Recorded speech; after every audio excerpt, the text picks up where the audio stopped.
प्यारे बच्चों, good morning. हम चैप्टर डिस्कस कर रहे हैं जर्नल, और आज इस चैप्टर का ये लास्ट लेक्चर है। इस चैप्टर में बच्चों जितनी भी कंसेप्ट है वो ऑलरेडी मैं आपसे डिस्कस कर चुका हूँ, लेकिन कुछ ट्रांजेक्शन्स है जहाँ पर मेरे को लगा कि आपको प्रॉब्लम आ सकती है, तो आज ये लास्ट लेक्चर है और वो ट्रांजेक्शन्स हम डिस्कस कर लेते हैं। देखिए ट्रांजेक्शन नंबर 1 क्या लिखा है, board shares in Colgate limited for ₹50,000। किसी कंपनी के हमने शेयर्स खरीदे हैं और कितने के शेयर्स लिए हैं, 50,000। ठीक है बच्चों, एक इन्वेस्टमेंट के बारे में मैंने आपको बताया था कि अगर बिजनेस के पास सरप्लस फंड्स हैं तो हम उसे बिजनेस के बाहर इन्वेस्ट कर सकते हैं। We can invest the surplus amount outside the business. Invest कहाँ पर करेंगे, शेयर्स में इन्वेस्ट कर सकते हैं, डिवेंचर्स में, बॉन्ड्स में, एफडी बनवा सकते हैं। तो यहाँ पर हम इन्वेस्टमेंट कर रहे हैं और इन्वेस्टमेंट कहाँ पर कर रहे हैं, शेयर्स में। शेयर्स कितने के हैं, 50,000। बच्चों जब हम शेयर खरीदते हैं तो शेयर ब्रोकर की भी हमें हेल्प लेनी पड़ती है, और शेयर ब्रोकर हमसे क्या चार्ज करता है, ब्रोकरेज, जिसे हम कमीशन भी कहते हैं। तो ब्रोकरेज लिखा है, and brokerage paid at the rate 2%। 2% हमने क्या दी है इस पर, ब्रोकरेज। कितना हो गया 2%, 1,000। बच्चों ब्रोकरेज समझ गए, ब्रोकरेज का मतलब एक तरह का ये कमीशन है। जिस शेयर ब्रोकर की, जिस मीडिएटर की हेल्प से हमने शेयर्स खरीदे हैं वो कुछ ना कुछ कमीशन तो हमसे लेगा। जैसे बच्चों हम कोई प्लॉट खरीदते हैं तो प्रॉपर्टी डीलर क्या होता है, वो बायर से भी कमीशन लेता है, सेलर से भी कमीशन लेता है, वही ब्रोकरेज है। ऐसी शेयर्स है, अगर आपने किसी कंपनी के शेयर्स खरीदे हैं, इन्वेस्टमेंट की है, तो बीच में जो मीडिएटर है, ब्रोकर है, उसको ब्रोकरेज हमें पे करनी पड़ेगी।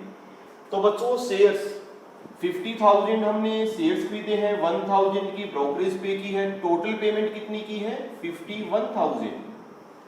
यानी कि वो शेयर्स हमें कितने के पड़े, 51,000। जो इन्वेस्टमेंट हमने करी है, जो शेयर्स हमने खरीदी है, उसकी कॉस्ट कितनी मानी जाएगी, 51,000। उस ब्रोकरेज को आपने अलग से डेबिट नहीं करना, उसको उस इन्वेस्टमेंट की कॉस्ट में ही मर्ज कर देना। अब देखिए क्या एंट्री होगी, pay all the payment is made by cheque. Payment हमने किससे की है, चेक से।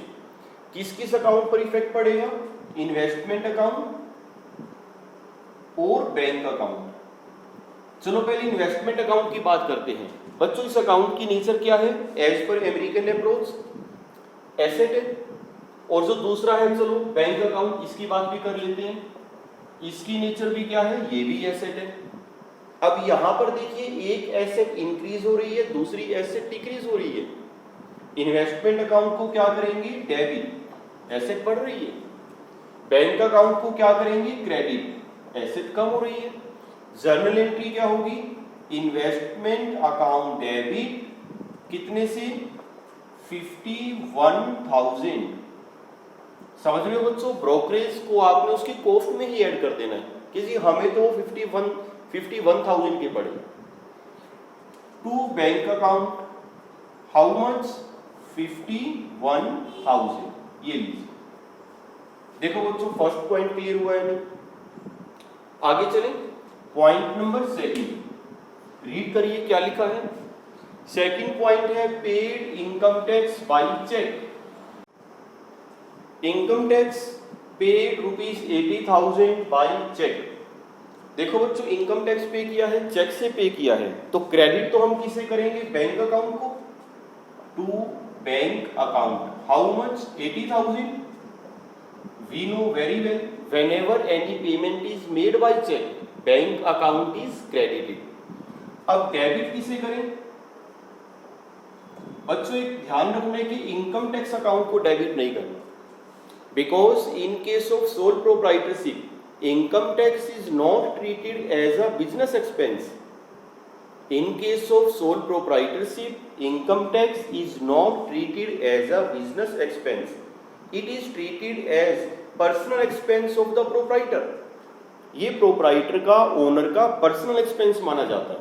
उसका रीजन ये है कि जो पार्टनरशिप फर्म है, कंपनीज है, वहां पर जब टैक्स लगता है तो बिजनेस एंटिटी के एंगल से लगता है, उनकी टैक्स रेट्स अलग है।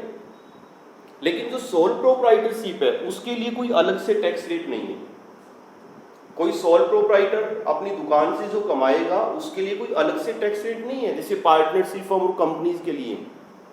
सोल प्रोप्राइटर क्या करता है, जब वो अपनी इनकम टैक्स की रिटर्न फाइल करेगा तो अपनी दुकान से उसने जो कमाया वो भी मेंशन करेगा। अगर इसके अलावा उसे कोई और इनकम है, सपोज उसको रेंट मिल रहा है कहीं से, वो भी मेंशन करेगा। बैंक्स में उसके अगर एफडी है उसके ऊपर इंटरेस्ट मिलता है वो भी मेंशन करेगा।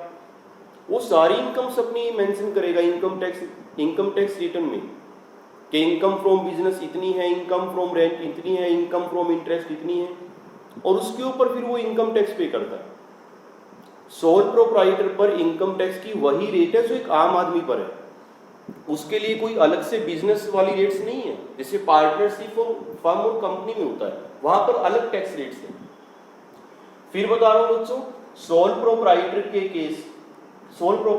के केस में जो इनकम टैक्स है ये बिजनेस का एक्सपेंस नहीं माना जाता, ये प्रोप्राइटर का, ओनर का पर्सनल एक्सपेंस माना जाएगा। और पर्सनल एक्सपेंस अगर ये है तो डेबिट हम किसे करेंगे, ड्रॉइंग्स अकाउंट। ड्रॉइंग्स अकाउंट की नेचर क्या है, अमेरिकन अप्रोच के अकॉर्डिंग कैपिटल।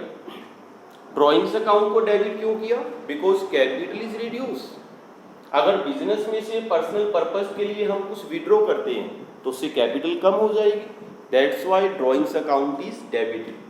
देखो बच्चों, सेकंड पॉइंट क्लियर हुआ कि नहीं हुआ। सोल प्रोप्राइटरशिप के केस में जो इनकम टैक्स है उसकी कोई अलग से रेट नहीं है। पार्टनरशिप फर्म है, कंपनीज है, वहां पे अलग से टैक्स रेट्स है, वहां पे जब टैक्स लगता है बिजनेस एंटिटी के पॉइंट ऑफ व्यू से लगता है, यहां ऐसा नहीं है। तो in case of sole proprietorship income tax is treated as personal expense of the proprietor. बच्चों, दो एक्सपेंस हैं सोल प्रोप्राइटरशिप में जो पर्सनल एक्सपेंस माने जाते हैं, number 1 income tax and number 2 life insurance premium. Already हम पढ़ चुके हैं, ठीक है बच्चों। थर्ड पॉइंट देखिए, लिखा है रिसीव्ड अ वीपीपी। वीपीपी का मतलब होता है value payable post, value payable post. Received a VPP from Ram for ₹20,000। अब ये वैल्यू पेबल पोस्ट क्या है बच्चों, वैल्यू पेबल पोस्ट का मतलब है under this system the seller sends the goods to the buyer through post office. Under this system the seller sends the goods to the buyer through post office. Post office के थ्रू वो माल बेचता है। मान लीजिए मेरी फर्म कैथल में है, सेलर कुछ इतना का है, अम्बाला या पानीपत से है, तो पानीपत से मैंने माल खरीदा है और सेलर क्या कर रहा है, पोस्ट ऑफिस के थ्रू मेरे पास माल भेज रहा है। अब मैं क्या करूंगा, बायर क्या करेगा, he will go to the post office and he will get the delivery of goods but after making payment to the post office. ये पोस्ट ऑफिस जाएगा, पोस्ट ऑफिस से इसको माल की डिलीवरी मिल जाएगी, लेकिन खास बात ये कि इसको पोस्ट ऑफिस से माल की डिलीवरी तभी मिलेगी if he makes the payment to the post office. Post office वालों को पेमेंट करके माल की डिलीवरी वो ले लेगा। This is value payable post. नाम से क्लियर है, वैल्यू पेबल। पोस्ट ऑफिस में जाओ, पेमेंट करो और माल की डिलीवरी ले लो। तो यहां पर हमने क्या है, received a VPP from Ram for ₹20,000।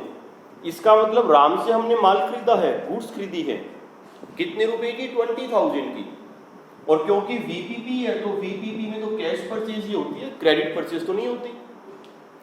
तो बच्चों इसका सिंपल मतलब ये है goods purchase for cash, goods purchase for cash. यहां पे राम का कोई मीनिंग नहीं है क्योंकि नकद खरीदा है। तो डेबिट किसे करेंगे, purchase account, purchase account debit with ₹20,000, ठीक है। आगे लिखा है sent a peon to collect it who paid ₹150 as cartage. भाड़ा भी हमने दिया है 150। एक बार मैंने पहले भी आपको कहा था इसको मर्ज नहीं करना, इसको अलग से डेबिट करेंगे, कार्टेज अकाउंट डेबिट। अलग से डेबिट क्यों किया, क्योंकि दोनों ही रेवेन्यू एक्सपेंडिचर है, आपस में दोनों को मर्ज नहीं करना। अगर हम कोई मशीन खरीदते हैं उस पे कैरेज या कार्टेज देते हैं, उसको तो हम उसकी कॉस्ट में मर्ज कर देते हैं, लेकिन गुड्स के केस में आपने इनको आपस में मर्ज नहीं करना। दो रेवेन्यू एक्सपेंडिचर ऐसे आपस में हम मर्ज नहीं कर सकते। तो परचेज अकाउंट डेबिट, डेबिट क्यों किया, एक्सपेंस है। कार्टेज अकाउंट डेबिट, डेबिट क्यों किया, एक्सपेंस है। पेमेंट हमने कर ही दी, और अगर पेमेंट की है तो क्रेडिट किसे करेंगे, कैश। एसेट है, एसेट कम हो गई। टोटल कितनी पेमेंट की है हमने, 20,150। ये देखिए, तो वीपीपी का मतलब बच्चों समझ गए, सिंपल मतलब है गुड्स परचेज्ड फॉर कैश, नगद माल खरीदा। बच्चों 3 पॉइंट हो गए। पॉइंट नंबर 4 देखिए क्या लिखा है, लिखा है received an order for goods for ₹1,20,000 from messrs Mohan and sons. देखो बच्चों ध्यान से, मेसर्स मोहन एंड सन से हमें ऑर्डर मिला है, ऑर्डर फॉर गुड्स, और कितने का मिला है, 120 का। What will be the journal entry, which two accounts will be affected, किसे डेबिट करें किसे क्रेडिट करें। बच्चों आपको 10 सेकंड में दे रहा हूं, सोचिए। पॉइंट नंबर 4, किस किस अकाउंट पर इफेक्ट पड़ेगा। देखो बच्चों सोचिए, बच्चों पॉइंट नंबर 4 में किसी अकाउंट पर इफेक्ट नहीं पड़ेगा, किसी भी अकाउंट को डेबिट या क्रेडिट नहीं करेंगे। एक्चुअल में ये कोई ट्रांजैक्शन ही नहीं है, this is not business transaction. Just हमें ऑर्डर मिला है, अभी हमने माल बेचा थोड़ी है, ऑर्डर हमें मिल गया। अब हम हो सकता है कि प्रोडक्शन करें, माल बनाएं, प्रोडक्शन के बाद उसको डिस्पैच करेंगे, सेल करेंगे, तब जाके वो ट्रांजैक्शन होगी, उसकी एंट्री होगी। अभी तो जस्ट ऑर्डर मिला है, तो this is not business transaction, इसकी बुक्स में कोई एंट्री नहीं होगी। क्लियर है। आगे देखिए पॉइंट नंबर 5, इससे मिलता जुलता है, लिखा है received an order for goods from Sohan and sons of ₹5 lakh. यहां पर भी हमें ऑर्डर मिल रहा है, ऑर्डर कितने का मिला है, 5 लाख का। तो मैंने आपको बताया कि this is not business transaction, क्योंकि ना हमारी एसेट्स पर इफेक्ट पड़ा, ना लायबिलिटीज पर इफेक्ट पड़ा, ना कैपिटल पर इफेक्ट पड़ा। This is not business transaction. लेकिन आगे क्या लिखा है, along with the cheque for ₹180 as advance. ये देखिए 5 लाख का हमें ऑर्डर मिला है, और जिस बंदे ने ऑर्डर दिया है उसने साथ में एक चेक भी हमें दे दिया advance, as an advance. Advance कितना आ गया हमारे पास, 180। अब ये ट्रांजैक्शन है, जो 180 का हमारे पास चेक आया है एज एन एडवांस, ये ट्रांजैक्शन है, और इसकी एंट्री हमें करनी पड़ेगी। चेक कितने का मिला है बच्चों, 180 का। क्वेश्चन साइलेंट है तो मैं एज्यूम कर लेता हूं कि this cheque is being deposited into the bank on the same day. या तो क्लैरिटी होनी चाहिए, अगर क्लैरिटी नहीं है, क्वेश्चन साइलेंट है, आप एज्यूम कर सकते हो, नीचे बकायदा नोट दे सकते हो कि we are assuming that the cheque is deposited into the bank on the same day.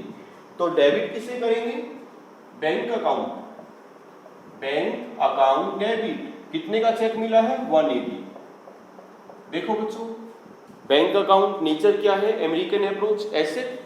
आपका बैंक बैलेंस बढ़ेगा अगर चेक हम बैंक में डिपॉजिट करवा रहे हैं, और बैंक बैलेंस अगर बढ़ रहा है तो बैंक अकाउंट डेबिट। अब देखिए क्रेडिट किसे करें, सोचिए, which account should be credited. बड़ा इंपॉर्टेंट पॉइंट है ये, अच्छा पॉइंट है। सेल्स अकाउंट को कर दे क्रेडिट, यस और no, no, not at all. अभी सेल्स अकाउंट को आपने क्रेडिट नहीं करना, अभी माल थोड़ी बेचा है, अभी तो ऑर्डर आया है हमारे पास। हो सकता है कि हम इसको मैन्युफैक्चर करें, thereafter we will sell the goods, तो अभी आपने सेल्स अकाउंट को क्रेडिट नहीं करना। तो क्रेडिट किसे करें बच्चों, हम क्रेडिट करेंगे सोहन एंड सन्स को। एडवांस किसने दिया है, सोहन एंड सन्स, तो इसी को क्रेडिट करना है। कितने से, 180। अब क्वेश्चन ये है कि इसको मैंने क्रेडिट क्यों किया। डेबिट का तो लॉजिक क्लियर है कि जी बैंक अकाउंट एसेट है, एसेट बढ़ रही है, that's why it is debited. Sohan and sons, इस अकाउंट की नेचर क्या है, as per American approach. What is the nature of Sohan and sons account, सोचिए, एसेट, लायबिलिटी, कैपिटल, एक्सपेंस और इनकम। बच्चों इस अकाउंट की नेचर है लायबिलिटी। क्यों है लायबिलिटी, क्योंकि इसने हमें एडवांस दिया है। अगर कोई हमें एडवांस देता है तो वो हमारे लिए लायबिलिटी है, हमारे लिए वो हमारे सिर पर बोझ है वो।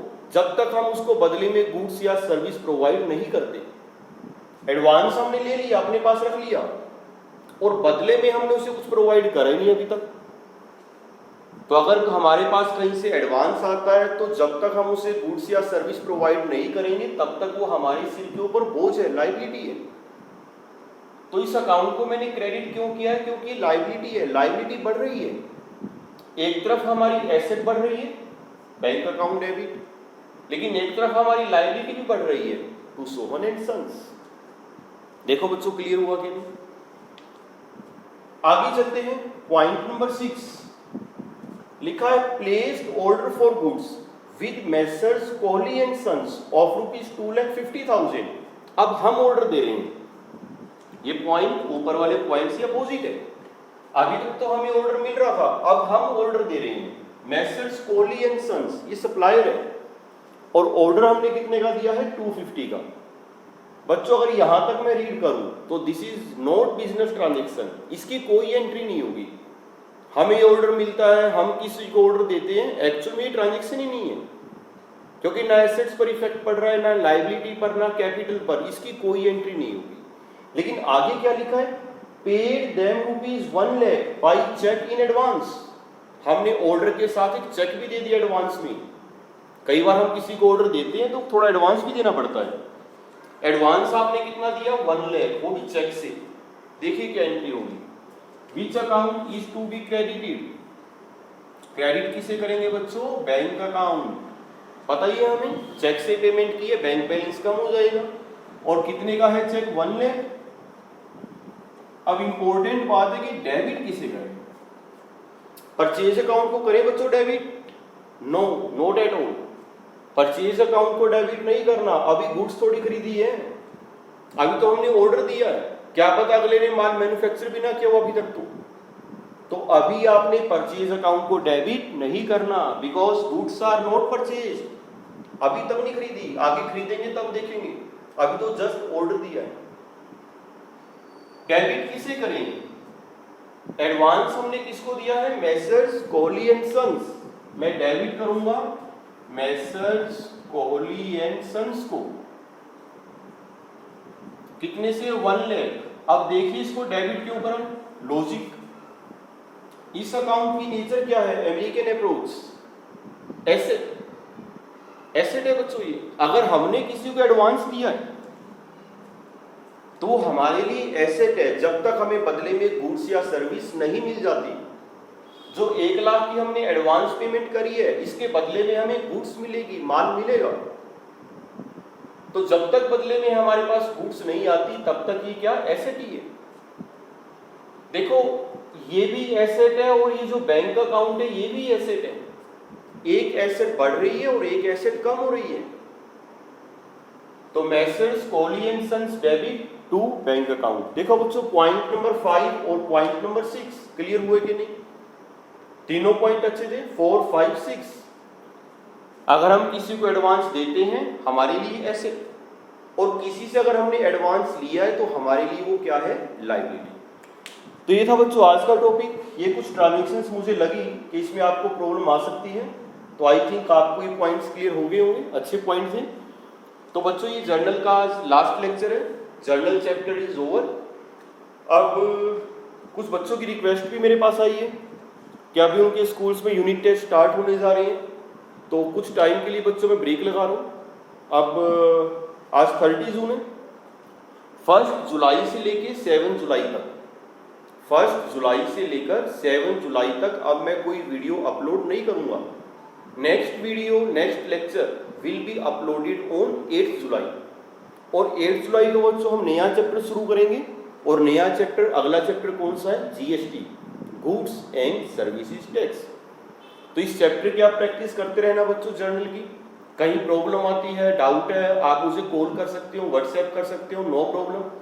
क्योंकि अगर जर्नल चैप्टर आपका बढ़िया तरीके से प्रिपेयर हो गया, इस जर्नल के ऊपर आपकी पकड़ बन गई, सारी जर्नल एंट्रीज आपको समझ आ गई with logic, make it clear, Ratte के साथ नहीं।